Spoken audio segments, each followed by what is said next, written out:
supposed to.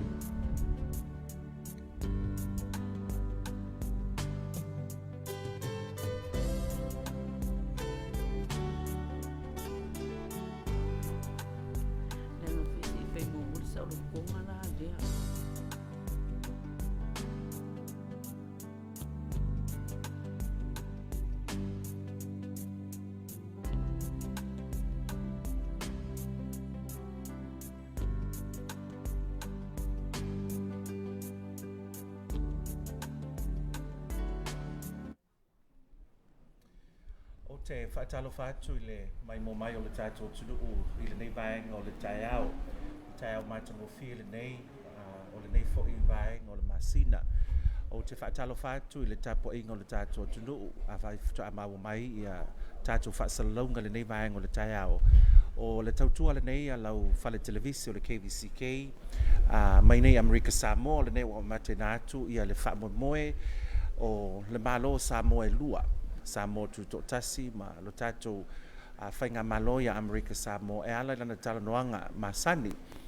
Pe ona le pose lilo ia o le asoana nafi le na tu ai tau no mai ai I whanua nei le fionga le tamaitai palemia o le malo tutotasi o Samoa le fionga le Safapito ia fiame Naomi Mataafa o nisi o sui o minista o le kabineta ia langata fo ilea o whaamunga matanga luenga o le malo Samoa mo le whaamoemoe o le mala o Samoa lua e ala le lana tu Samoa Talks le ua fuafua e amataina I le so. E peo na whailo atu I le asoana nafi o le whaamoemoe lava I o le so o le tātou apo le Feiloaiga e pei fo'i o na masaniai ia tūlanga whaapenei whaaleanga nuu ia ona amatali ai loa leo le tātou polokalame e ala I se sauninga pupu la whaia le tātou no whanga la whaatau tai ai le tātou whanotanga le nei fo'i vaenga o le tausanga e peo na tali malo ai Amerika Samoa au te whaatalo whātu I lo tātou atunu o whea lava le tafor kalope nei o lo e mau mai ai whaasalaunga lau KVCK ia malo le Sisifo maua le viinga ma le whaafutai au peo na si le tapa au sili ia no mwhau tai mai lo to Sisifo ma so mātu wola I le nei fo'i vaenga o le tai au ma le whaamoemoe o tātou malo e lua. Aia, o lo mawhaatasi ai le nei tai au te whiwhangai na le nei awanoa o te whaatalo whatuai la fionga ia pesta ia ele tau whailo atu ia le fionga ia pesta o se tasi fo'i walawi loa I tutonu Amerika Samoa I lana matafa yoi ia whaatalo whatu pesta le nei vaenga o le tai au malo le Sisifo. Ia, masalo e sausa taimo na taunu mai leo le whainga malanga lo tali nei le taunu mai o le fionga I le Safapito ma le whainga malo o Samoa I le whaamoemoe mo le tātou awa le Feiloaiga le nei tai au. Ai, masalo se awa no le leina nei si o tātou talanoa fo e tu sai o le whainga I ngā Samoa lua. Wa o le tasile nei o vaenga lo ave pe e le whaamamafa pe ona saunoa le fionga I le tātou Kovan City a le manu pale poisi a le ngā maunga. Ia ai, le ngātai leo le fionga fo le tamaitai palemia o Samoa. Le whaamamafa lava leo wa ave I le vaitau le nei o Samoa o le ainga tasi. E mwhaina e saunoa I lo si le fia o e fo se tangata vātu lo suafa pesta wa lewa fo ina I ai upwhai whaamalo a le ngātai leo lau tautua fo I tono le atulu. Whaftai mo le fisili e le mawhai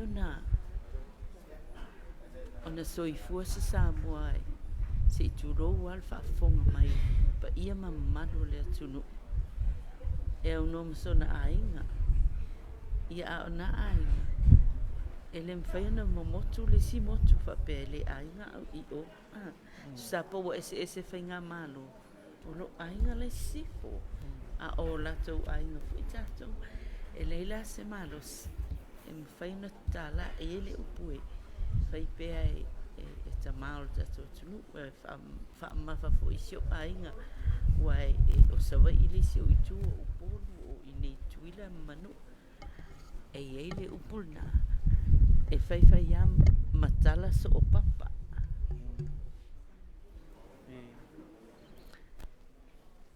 e matala so o papa ai le mawhai ona matala so o tangata po le malo si o le papa e whai a malepe ma vai A o le so o tangata. Ia, ai se ilunga o le loto o le tangata i o mana o te tala ia. Ai pe te loto fo i tia ilo ainga, ma te motu malo ainga i polum sawe. Ai le mawhai e lo utoto o na avese. Lo utino ma lo utoto. Le mena e whaftai e lo wa o loto. I le tula i mai o te itai. E leila was te itai o whaalonga atu e amalo na finangalo. I le tatou so o tanga leo Samoa la ainga e tasi. Ia a whaalangi fo i o tatou no tatou atunu o e pau mai saua e pau mai whale alu. I le mwhai whaapea e pau mai i tapu e pau mai i o i au nu. Malo. E le si whaalangi nga whaapea na. E pau mai saua, pau mai whale alu. Lono winga e atua Samoa le mwhai sisi o na pai. I ele atua i le finangalo taita.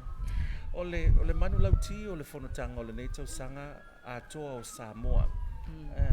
Wau te manatu sa ili se manu lauti o le nei. E mwhena sa o noe whaamlamna mafuanga o le Samoa atoa o Samoa. Ia e tele upu e tamau ainga fo il tatou watunu sa fitu wha i ai ma le fulisa il tau wha ona o le waa o le tatou sa o le lava e alo whaatasi i tau mawhainga i manuia lau tele e le whapea leini whi ese sea inga ai a o loi na poto whapea nei o se tūlanga wha malo o le ua tatou i lalo whainga malo wala whanei ona po wala i ona tatou malangai Sisifo lau o pe mita o mea whaapena. Ua le ato ai la le.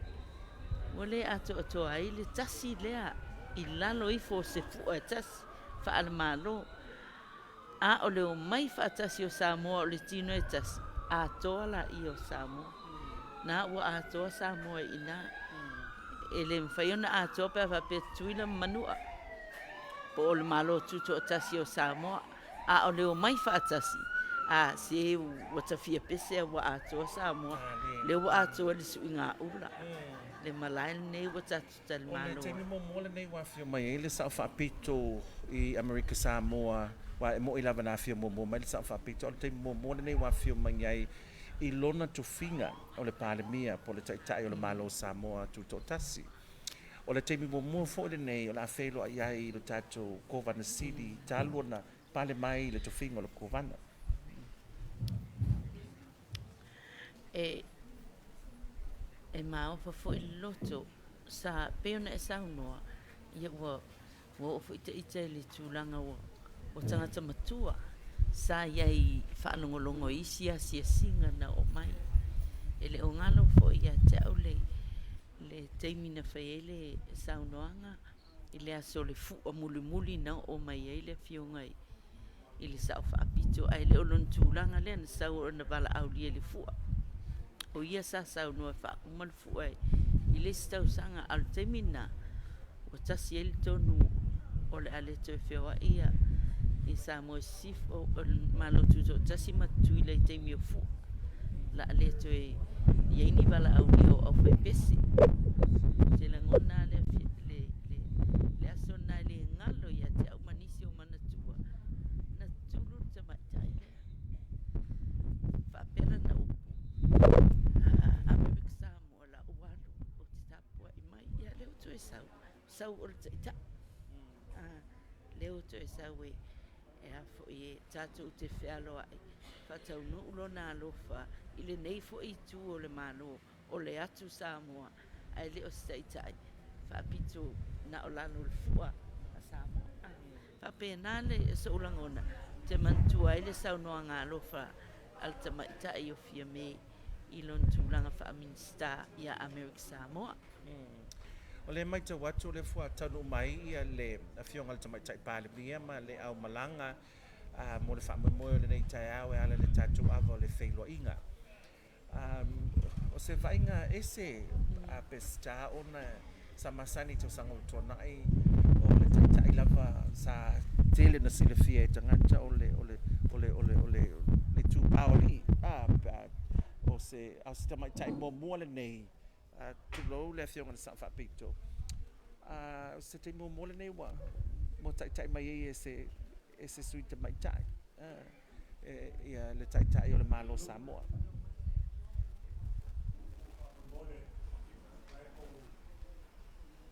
E whawhitaile atua. E ei teimi o le tala whaasolo pito Samoa. Tula i esi te mai ta. E whapena fo le tuspaia. Lea lawa tula i le fionga le sa whapito. O le tamaita. O se teimi longa i le tatou tala whaasolo pito. Au te tau tino lava e au ilo o mātau i tau sanga e tele. A o tula i mai fo i ona tūlanga whawhai pule, wha minsta. Mo lava saunia. Ele ai fo i se malu ia. Ile vai atu i tane wai e isi teimi o le i tūpaori. Ele fifia pe atula i sita maita. Ona malu ia i lea o tamaita i oro i ento mai e avea mtaita. O la o mātau ta ilo ne se. Tau sanga e tele no ai le tau tua fia me ele malu ia le tamaita. Whai alon fina ngalo. Ele aia se manatu apea. O ia le tamaita. Ai fo i taimi. E tu fisili lo na mawhau hau. O na manatu ia o na e whawai o ia o le tamaita. There are times when she says, oh, am I saying this because I'm a woman? Or am I saying this because I love my people? Ia o ato no fisili umane ia o i tamaita. Al te mua le. Ia o loto tele i tamaita.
Fionga le tamaita i pāle mia ia o le fionga le tātou kōwana si.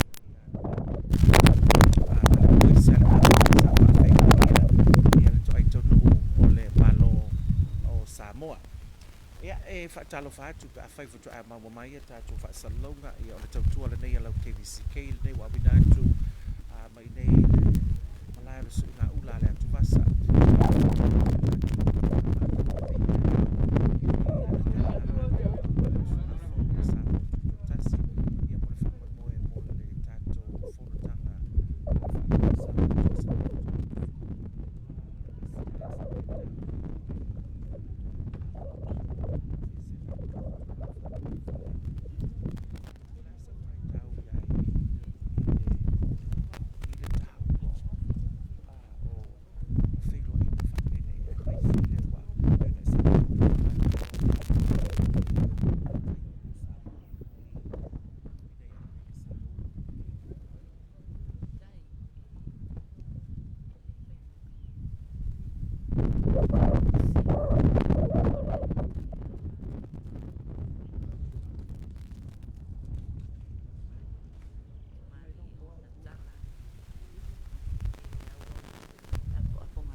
Le whakalenga ngai mangia mau kuangi angi.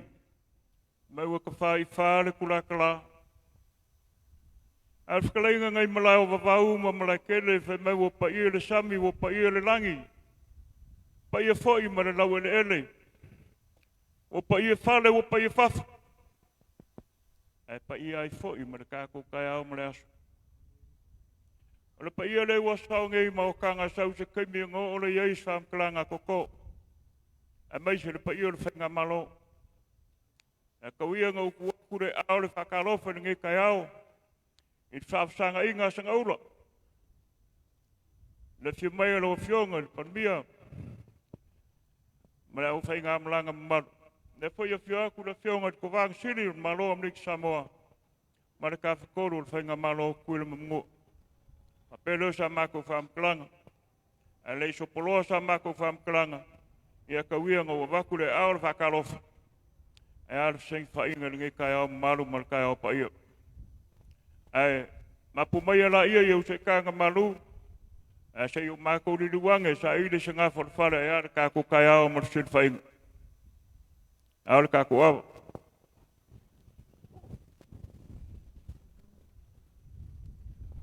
Wa so kuli fa vau ko il pa ia le mauka lea.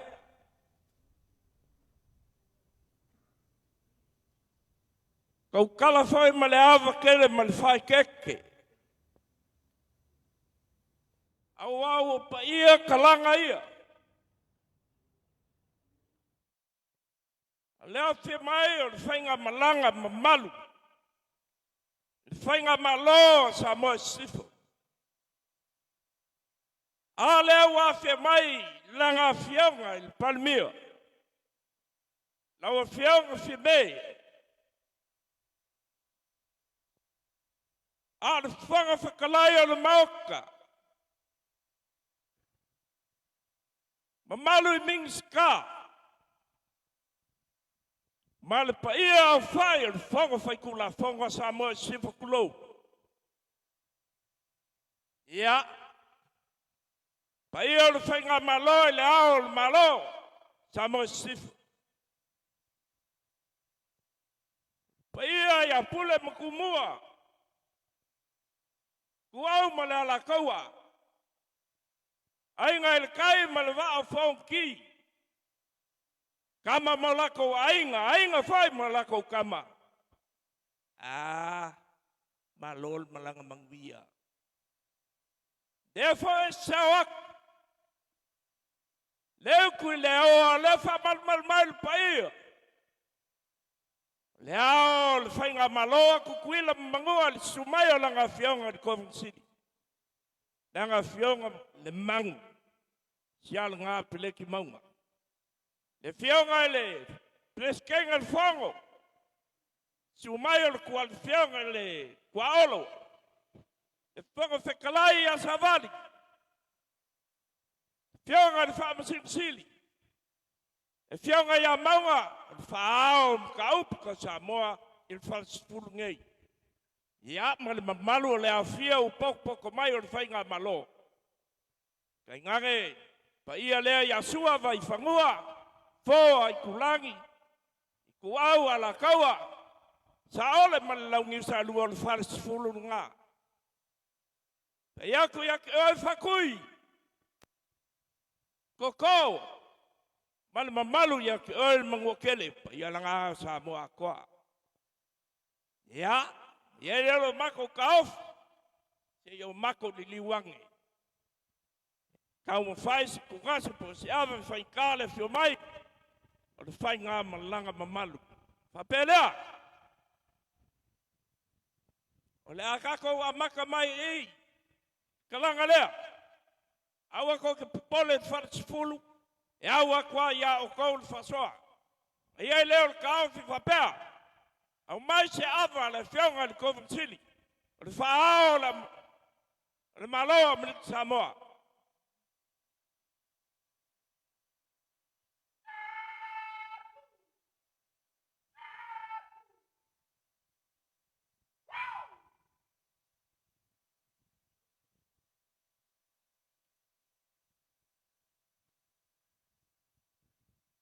Mai se ava lei.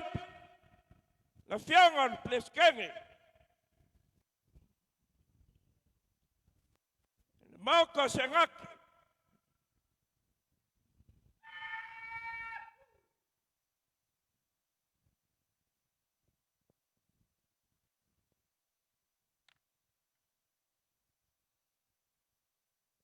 Ava lei. Fianga fonga fkalai. Ya savani.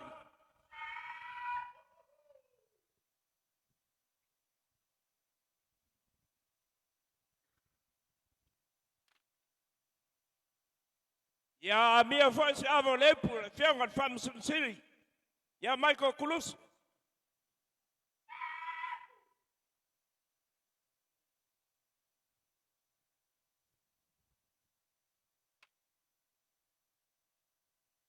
Le ngel mok. Ya akuskusi le malo le fianga le mapukasi ya maunga. Amia le ava lei por le fianga le mapukasi.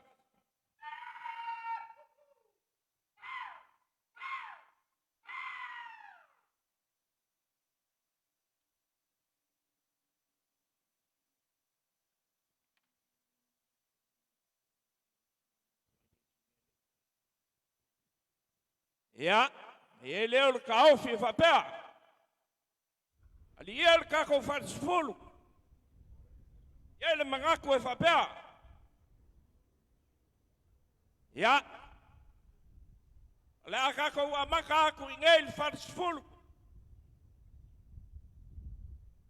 Mas se ava morcaco faz fulo e ele faz solo mai olha sua vai fagua.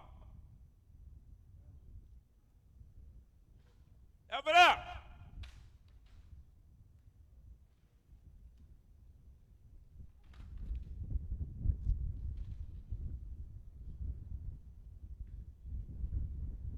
Kako wo aku I oia ke ol mangokele. E fianga I whakui. Kalenga I koko. Ol mangokele.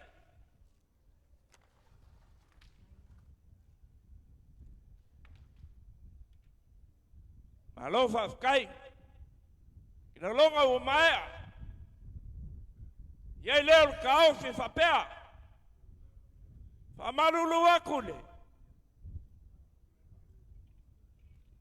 Ya. Ayale patonu lo ingei yesang kungase. Ya. Ava leo le por sunga lo sili. Ya le ava ngar kapingek. Alo fa fkail mawava. Pa malulu aku fainga malanga. Kala masangai. Ya umkiva fa elelenga. Olu mafale al monga. Aku afale el papa. Pa elelenga ngai. Peo sitsila ye ngai leo ka ofi va pe sa skama. Ya cosa fala le yo fainga malanga. Munguia leso.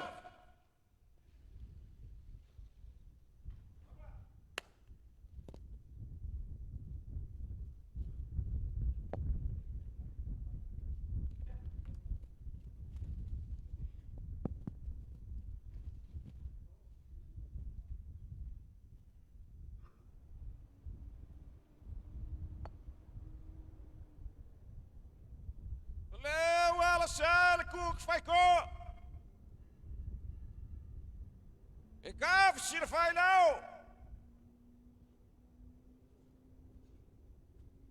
Leo a gaf. Makakala al gafi kulua. Kala al bau kala ngai funga. Sei Feiloaiga suinga ngai papa malvasa. La lewa ki ai Feiloaiga. Lele wala la levassa. Ei le moko salai.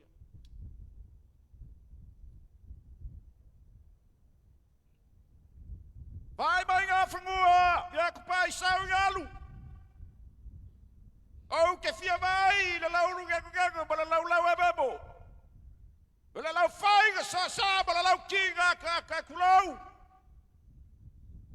Ua maru ka ue le moka ngai le sui ngā ura ngai le papa. Le lau sa sala mo. Wasal sabi wa Paulo mo. Awa mawalunga mamapuepue.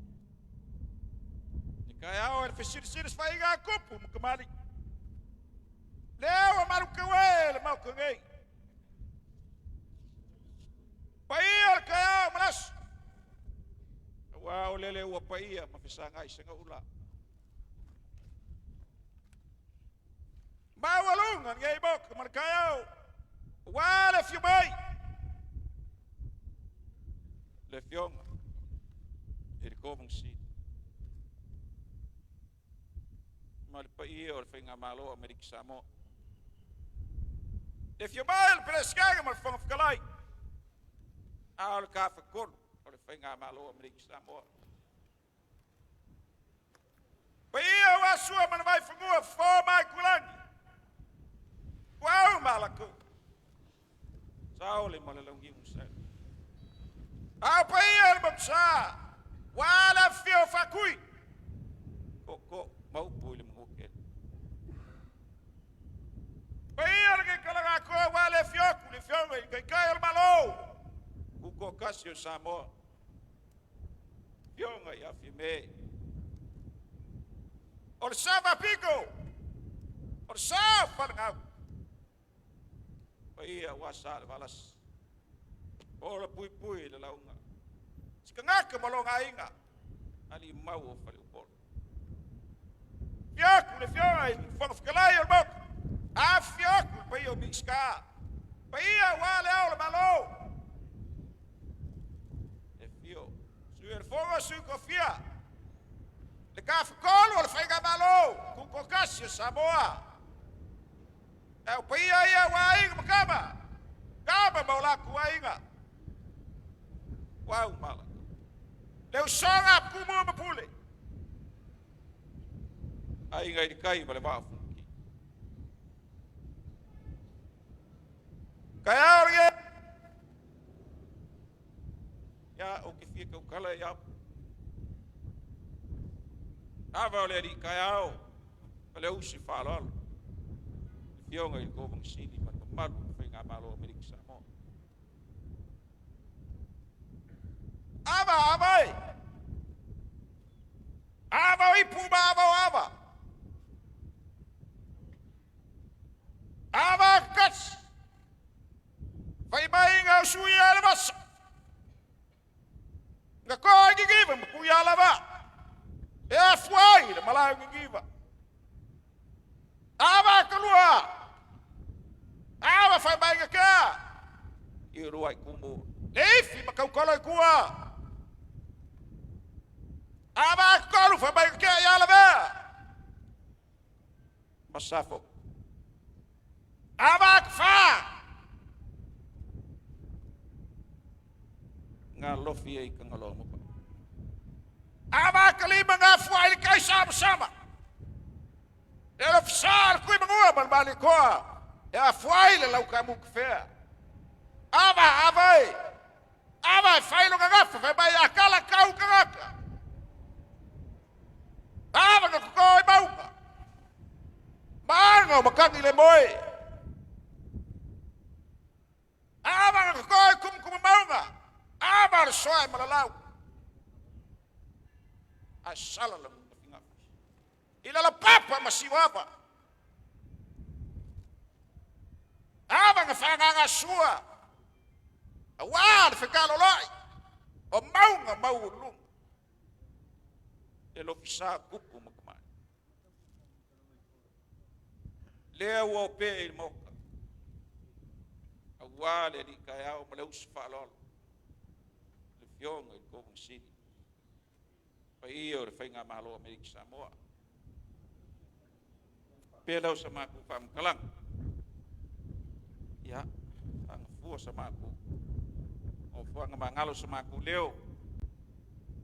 Sila lo fimaya lo fiong at kamay kay palmi lo fiong at kay Malo. Uko kasyo Samoa. Semai mo ngay lo fiong ay defong fikalay. O le palbengyo Samoa. Sila lo paio kapengek. Ia mai se le umalanga mai Samoa. Kau kala I keu ngafakupu ma keu fakamari. Ole lau ava makua lea. O fe mau. Ia ole a o fa leo inga. Ole o iai la lakas. A lakas. Kolu rupisinga. O iai makunga ngase. O mango fala le lei. A ole malai. O keli. Ya ole afa iai pule sa biang. Kulai samak. Ya de aba ngase lea wali. Kau salam. Dala mengaloe nga umanga du maliai kaku kau.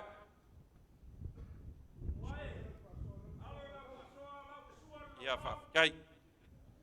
Kai fa lol.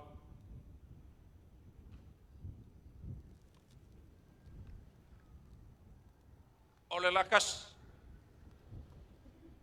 Wale ava ole fionga ka mai ia balai pule fionga ka mai kai parbi.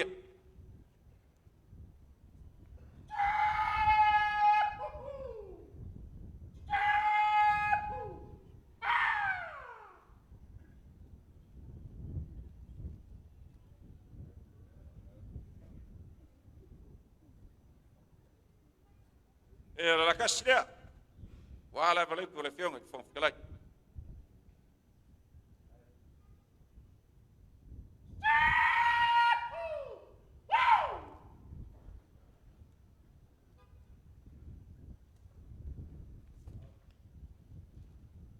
O Samoa kas. Mai kasi malakele. Ai loi makau ku ai. E fai ore fai vo pule ore fai vo fa lor. Ke ala vo li pule. Akas wala vo li pule fionga po bang si.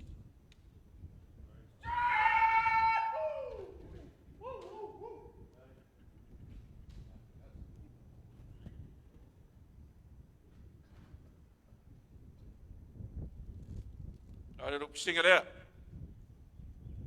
Wala fionga pede skenga o senat.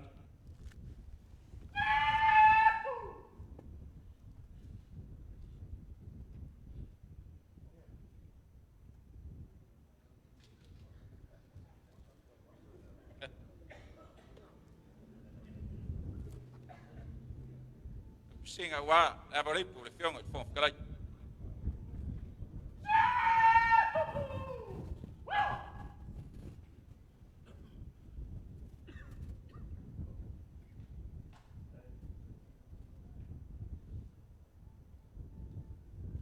Kuas war fionga fon kalai. Siksit.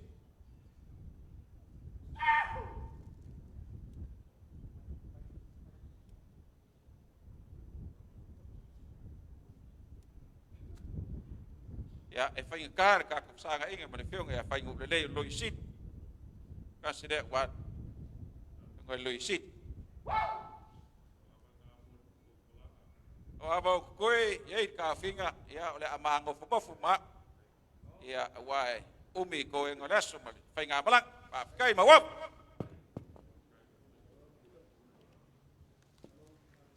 Wa Malo pule, Malo pasoa. Lenge a pior kumua. O kaya fa pegei. Kama mkua.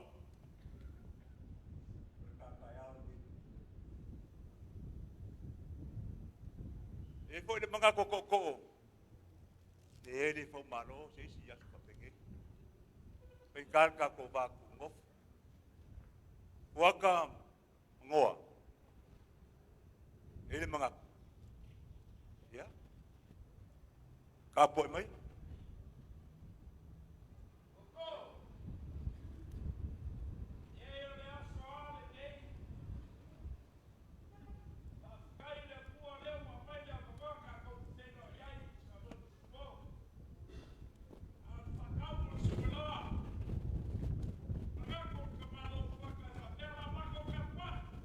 Hey.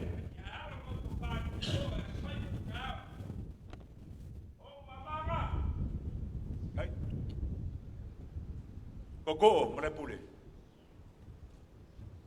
O le kalai malay kele. O fe ka no roi kupo la kungu. O la karenga maskala malem. Mangako lea. Ka ua kasi. Ko foi kala ka ku malo. Elefa ka ua kala. Karenga koko.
Koko.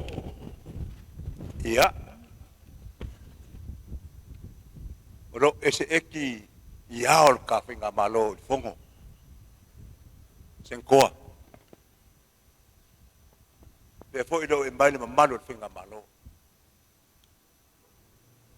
Ya falo finga.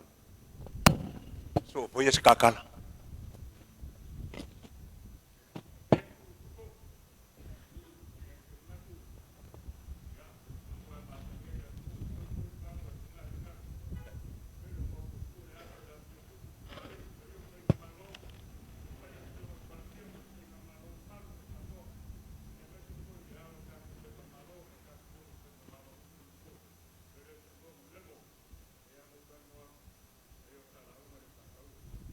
Kai.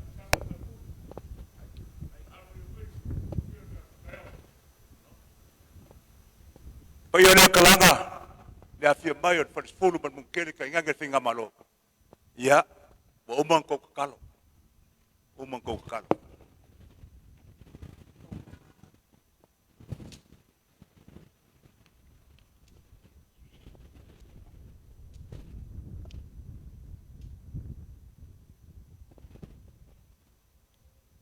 Ole. A o kaya ia le faki sa loa. Se ia umapuang ia le mapui.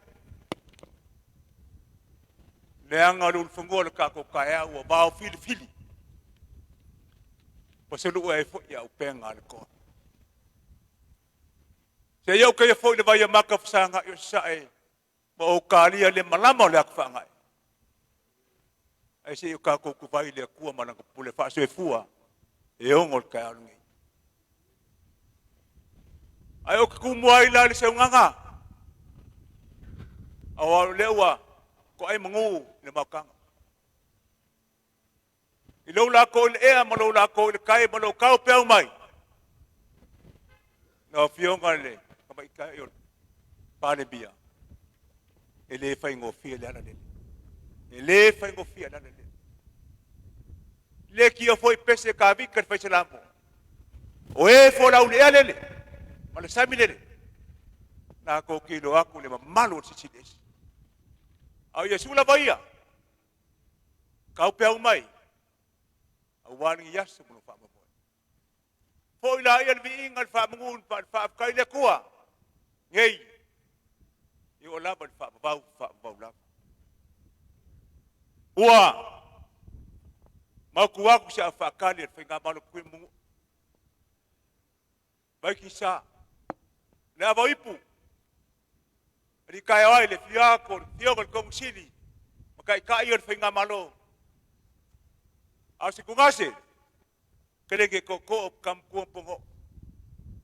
Awal ka ko kaya Sisifo.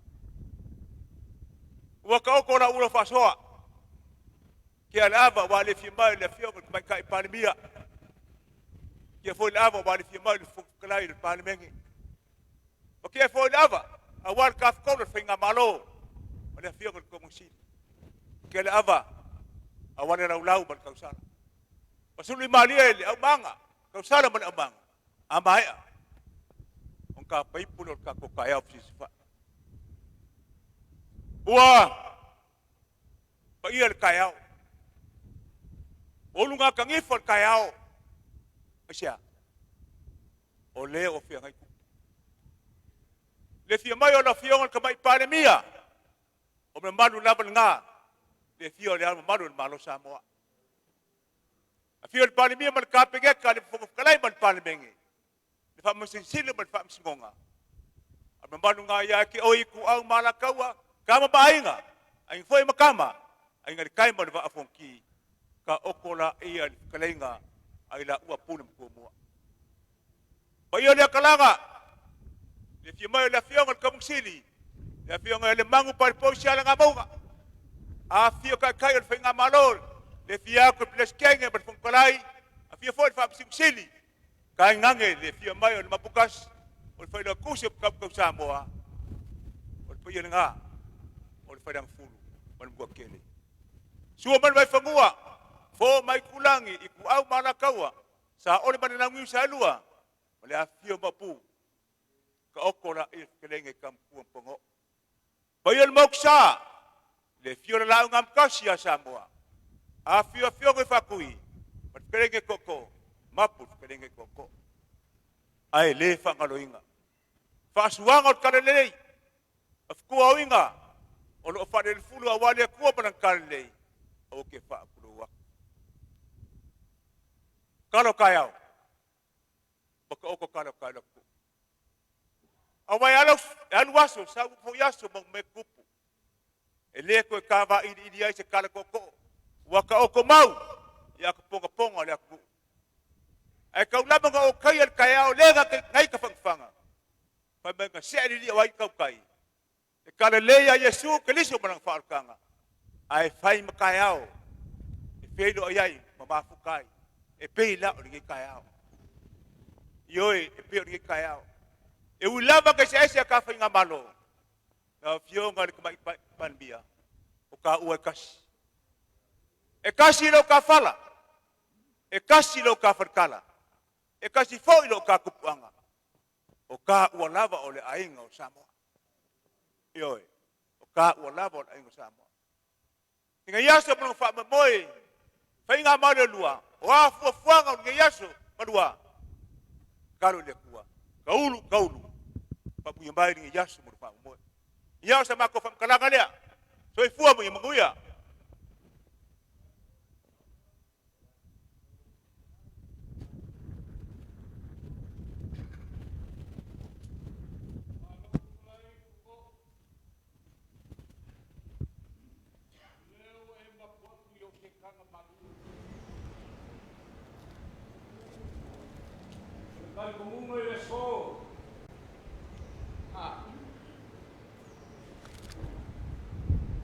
Lelelema ua mapu i vai balu. Le ulima nga e sau mamau. Ua mapu foi ku inga olo le koa nga e lang kapa. Malof kalai. O le so. Ua mangingo a me uma. Nga ile ol kalpungunga. Le mengaku whakawaa le fionga i palmia mal fungkalai mal whainga malaka. E aku fionga i miska. Awar whaaloalo maulunga e maise whakalainga ua pēr mok. Ngā singa binguke. O kumua mapule e kasi alfa i upo launga. pa kong whapele ia ka po i maia. Ka po au malanga. O ke wa ai filo lava kumua i ka pengeka o lo malanga mai. A wa whaleaka i kulanga e pe onga iai le so ia ele ka whaiaka. Ia ilo mengaku wa whau ia e lafu mai aua ia launga ngai ko ika ia o whapa ia kulea le tungu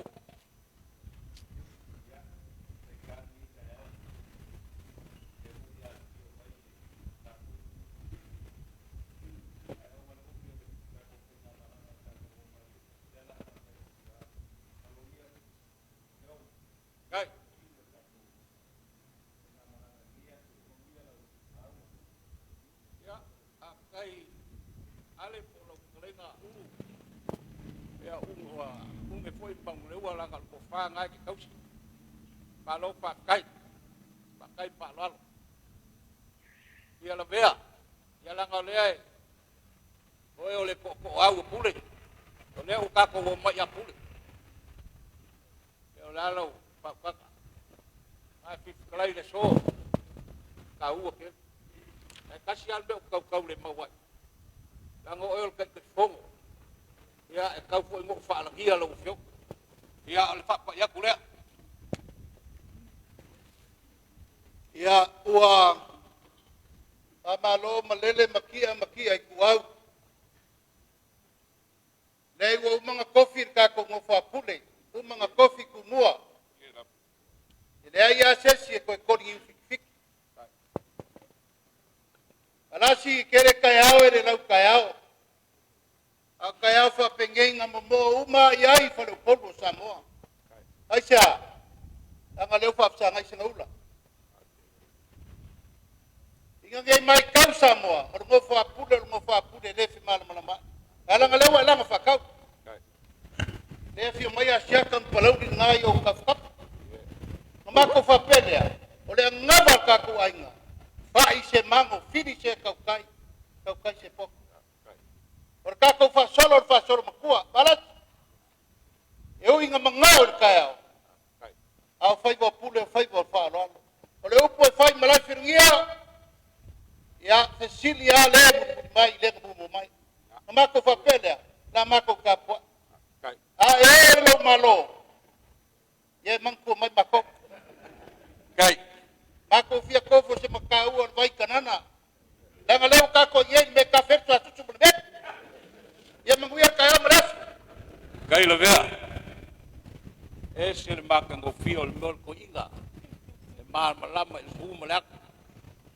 pa kai ile ka fa ya ku se kala lo vea o chi lo fia o sa po mal lang ya ko ya pa kai pa lo pule le ka chiaka ya chamoi le oi kan kongu oi ko inga olo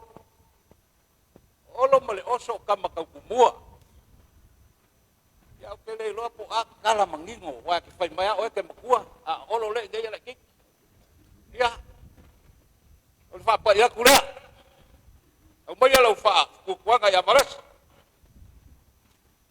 afkai masingango anga pongo wharongorongo aku e wale so ka poko wharongo pe sa ngasi ale wo ke ngai lo vai aku e yo mai yo fo masingango pako au do ale wo e se feeding ake era olorea ya e mangaku lava ile kako kaimi ya on melea ya ala kapua ya siaka makua lea ia longa rua ko ile siaka le kafa e long koruai ala kuaku le fa alo ida siaka lai keki ia le maria le kia kai siak ya polo lenga olo alo pa kai le foi ya mai ko mangaku ka ko blak a ko mo se sela mai kau ngapo Makua foi wa ol miskal so fu malo ing. E ako al malo si kai bu. Ai pawan be ke lo fai yang e ke wa. E ngase pinga ko ila usu ngen kayau. Ui olea. Ba kai fa lo. Balauli. Ya o le kausala. O kalko. O ia ka fa pe o le pule balauli. Ya au kalko lo ya ke o le loko. Pak kausala nga o masubi le ula wa mako o pongage leo mai le kako kapngeka ya ai fia fekalaifo i pesa ngo ya e ka ua nga ya o melo fingal Aftai wa singano ilo manatu mai. Tertuan manatu o tayao ne yo le tayao ta mai cha. Langona fo ye tau te tau si fia ngainga. Ai ui ai dea. Sa wia. Se yo fa manuia atu. Awa ale fa manguia palau dia le manguia lau launga. kai Lele malia lau tia. Mato tapua yatu. lo kai palauli o le ua so o le fakau o pumua ma pule ai o le upu e fai a lima i fai mau lima o si o kalima e pa i ai si o kabaka ma papelea au kile i o aku i le kala lea lau fionga le fong klai a fau au maia lau fa manguia a kongo i ai so kaim ia o le kalango aku lea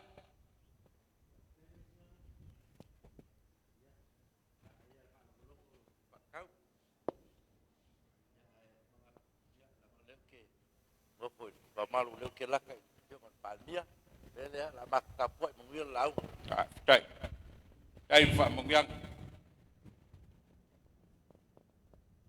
lau fionga ile kambai kai palmia lau fionga ile sa nga fa piko ai nga pa io salvalas o kan kongulapa o mawa lunga le so o kau kupu le so ba ko papele ya au mai alo fa munyak ya al fa pa ya kule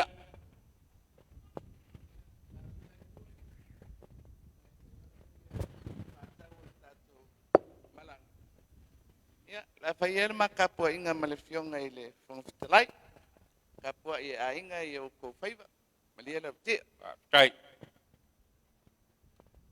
ka ko au malanga yo nga vaenga ss au wa pulisili o makanga luenga le u fa fonga mai kasi ya mai spoi miskal ngala kasi fa ka ngai ya o sia u kamai ko inga ole apa angai ngai ale kale nga ko ole so ya ko ya ya kai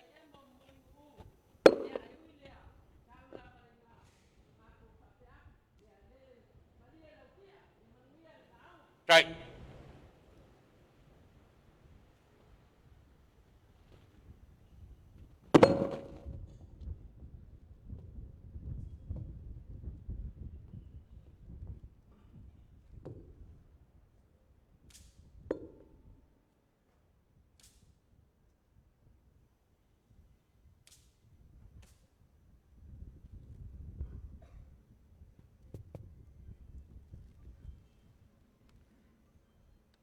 mai nga sa mali ko yao nga ngu koliola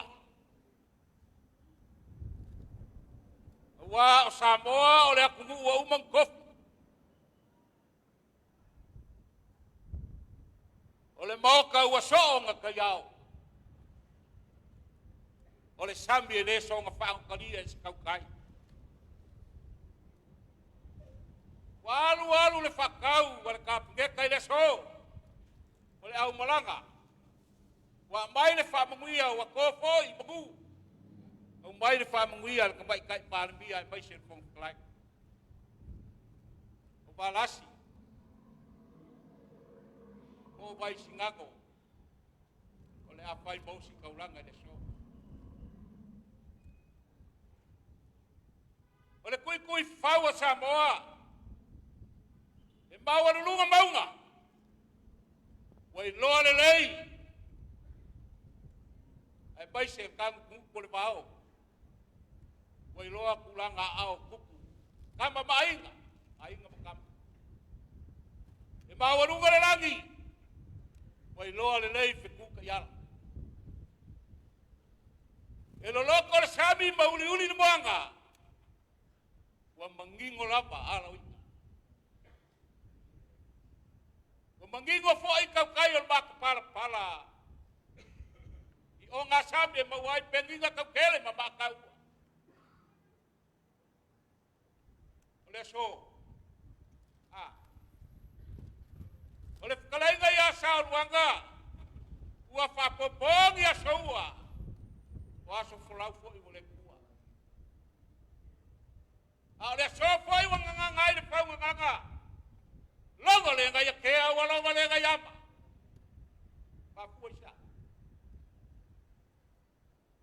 Paulunga le pelo i ngene so. O paia malai kalungei ele o lo fai ai le kako pelo i. O paia e kumau e whapau. O ke kalkongu. O paia wa maulunga le moka. Lewa e kalagoa i ai ko o le so. Le pia le kovangsin. O pia le presken. Pia le ponga whakalai. Pia suio. O le pānbeke. Ai paise. Le malo. Le po e pakasi. Le pionga le whamsiksi. Ai ke ngangere no i sini o le malo. O ia wasua malangai whamua fo mai kurangi. Kuau malakaua. Ai ke ngange sa ole masana. Kau ki usai. A pio mapu. Ke ngange le moku sa. Le pio koko. Malu. Ai ke ngange upu ya kuel mumuken. Malu la au maka. Le aku le fionga le palmia. Le fionga ia fiame. O le sanga papiko. Ia inga pa ia o salvalas. A au kalkanga yo kafa. Monga maua lunga. Ele kau payak. O le sa papa. A lafa kunga. O le kuyakua. E mawhaya ngau whayaku. A lafa kunga le maria koa le kuyaga. A au whayaku. O le kui mangua o le kui konga i o ngapa. Lea. Ala lea o ke whapeaku le so. O pa ia mamalu al whai ngā malanga i le kau whayaku. Lea e aku le whonga whakalai. A whiwhio. Li i makamai kai mi iska. Whai musui o le Malo Samoa. Ai le ngaka i leo mi iska lango. Male au malanga. I li i makamai kai pulisili. Makanga luenga ese le Malo Samoa. Paku papelea. Pa ia la malea wa. Le fio kama mai. Ai nga makama. Wa marakau ai ngal kai pa fonki. Leso. O pa ia. Mai lava le onge le ukia se pa ia. Le pau sauni. Koko. Ele ai se la unga le malanga. Langa e mau ke kalkongu. O Samoa le ainga. Ia ila nganga e whai kukuila ma Samoa. O kukuila o akua o kukuila. Samoa ukasi. Paua o lea. Le whaalo alo o maulunga lea. Le wholo mo le moringa.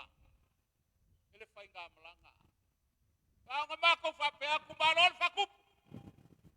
Whaskai le whakamali. Se ua maurunga le so.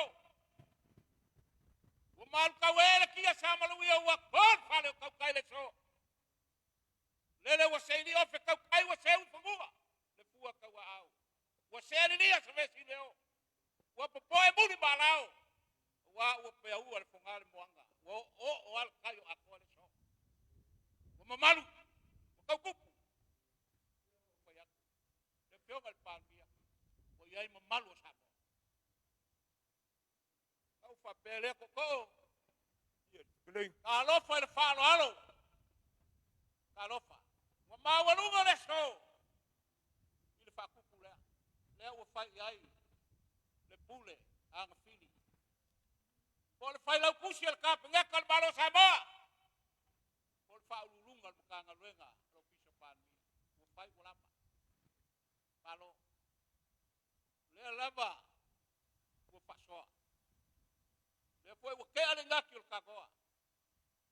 O lea foi ua e kofi whasolo le lofi o le so. Ka oi lo sa.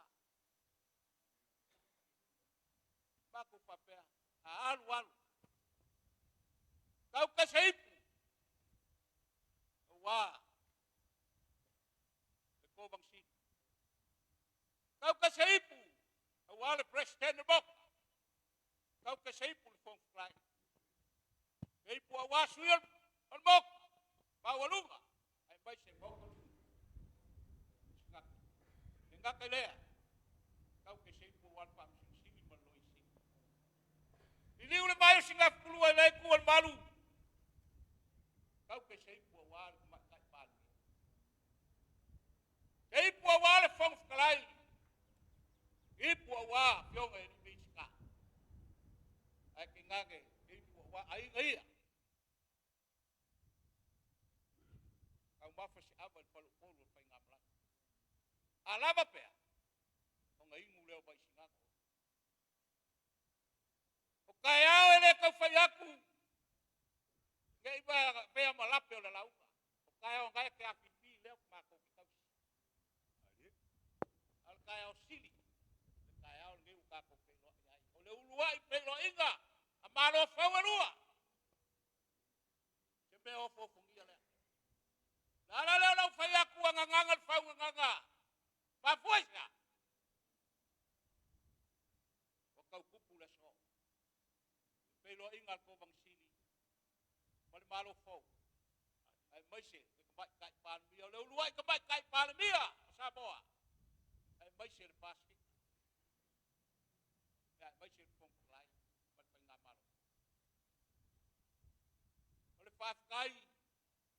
Ile kua pe o ngai pori kao inga. Wa o kikan ko.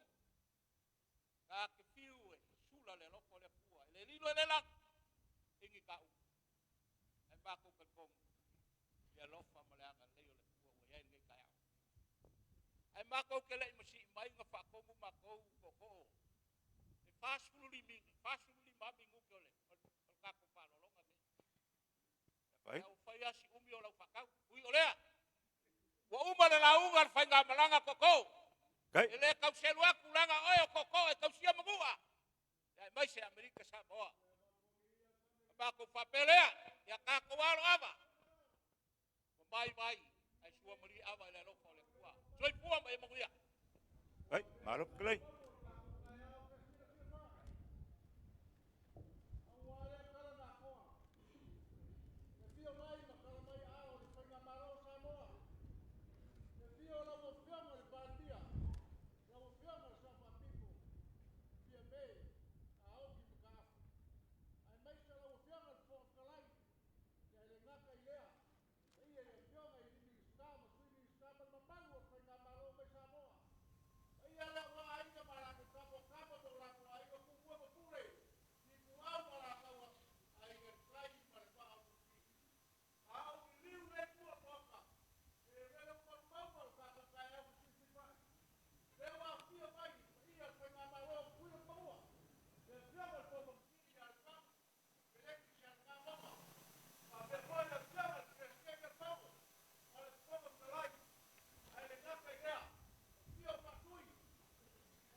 lau au le kui mafu.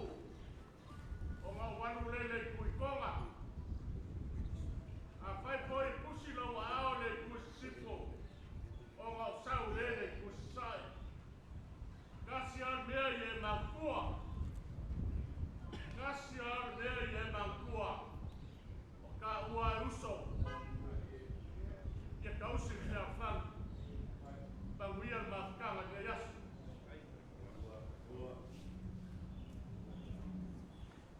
Whoa!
whaasanga mai a kako.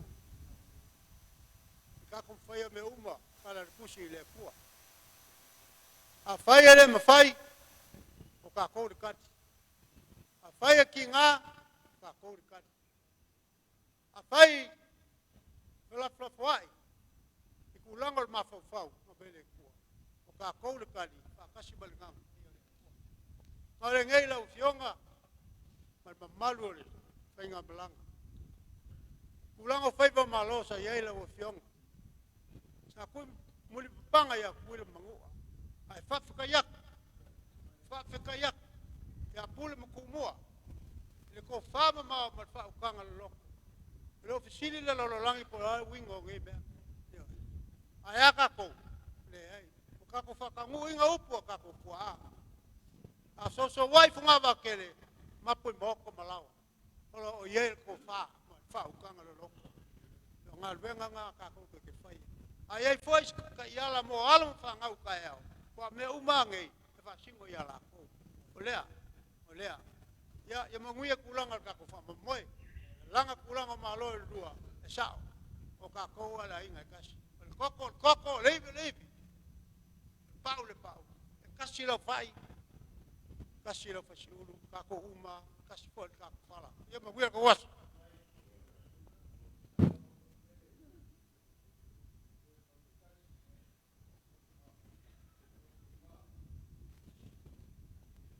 O lele ua mai ale.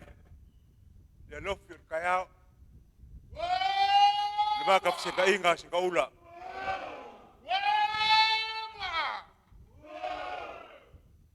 Ua ka oko fui kala o kaiao. Kile inga kumua. E masui kile inga koko. Marofa kayaku kako kaiao.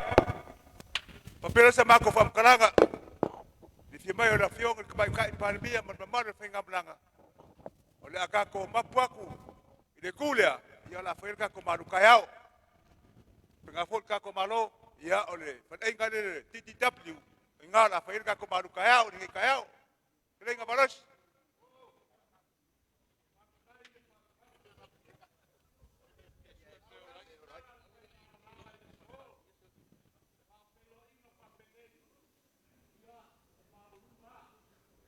Ia,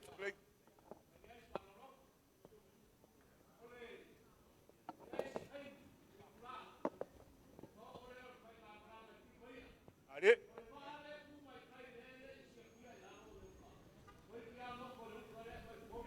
Kaila.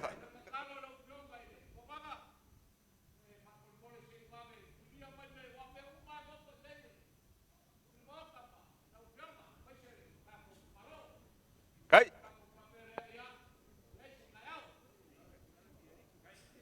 Sidi.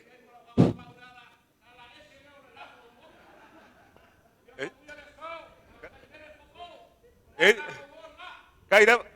Ele mga kuku sa on vai mahua ngoko ai mahua.